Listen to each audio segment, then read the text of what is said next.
దైవ మర్మములు.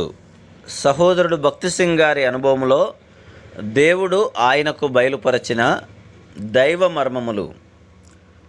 మే 20. నీవు నీ దేవుడైన యెహోవా మాట వినిన యెడల ఈ దీవెనలన్నీ నీ మీదికి వచ్చి నీకు ప్రాప్తించును. ద్వితీయోపదేశకాండము 28:2.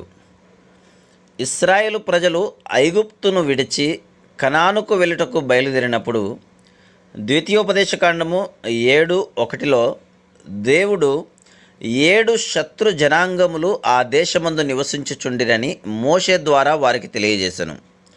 దానికి 450 ఏండ్లకు పూర్వమే అబ్రహామునకు అతని సంతానమునకు ఆ దేశమునిచ్చేదనని దేవుడు వాగ్దానం చేసి ఉండెను.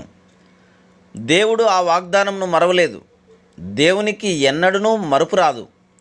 ఆయన తాను చెప్పినదంతటినీ జ్ఞాపకమందుంచుకొని దానిని నెరవేర్చును. తాను చేసిన వాగ్దానములను నెరవేర్చును. అయితే తన ప్రజలు ఆ స్వాస్థ్యము పొందుటకు వారిని ఆయన అనేక శతాబ్దములు తర్ఫీదు చేయవలసి ఉండెను. ద్వితీయోపదేశకాండము 7వ అధ్యాయమందు కనానులో నివసించు 7 జనాంగములు కూడా ఆ దేశము నుండి పూర్తిగా తొలగించి వేయబడుదురని దేవుడు వారితో చెప్పెను. మరియు దేవుడు వారితో ఒప్పందము కానీ నిబంధన కానీ చేసుకొనకూడదని ఇశ్రాయేలుతో చెప్పెను. వారి కుమార్తెలను మీరు వివాహం చేసుకొనకూడదు. మీ కుమార్తెలను వారికి పెళ్లి చేయకూడదు. వారి విగ్రహములను దేవతాస్తంభములను పడగొట్టవలెను. దేవుడు ఇంత తేటగా వారితో చెప్పినను వారు ఆయనకు సంపూర్తిగా విధేయులు కాలేదు. ఇదే వారి మొదటి పతనం.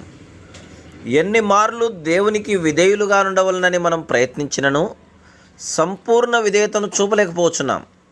బహుశా మనం విధేయత చూపకుండుట కొన్ని విషయములలోనే కావచ్చు. యెహోషువ 9:21 దీనిని చూపుచున్నది. ఈ మనుషులు ఇప్పుడు మనకు దాసులై ఉన్నారు. కట్టెలు నరుకువారుగాను నీళ్లు చేదువారుగాను వారిని ఉపయోగించుదుము. ఈ విధంగా సాతాను స్థలమును ఆక్రమింపగలిగాను. అటు తర్వాత వివాహముల విషయంలో పొరపాట్లు వచ్చను. అటు పిమ్మట దేవుని ప్రజలు విగ్రహ పూజ సైతం ప్రారంభించిరి. కనానుకు వచ్చిరి కానీ ఆ దేశమును అనుభవింపజాలలేకపోయిరి. Praise the lord.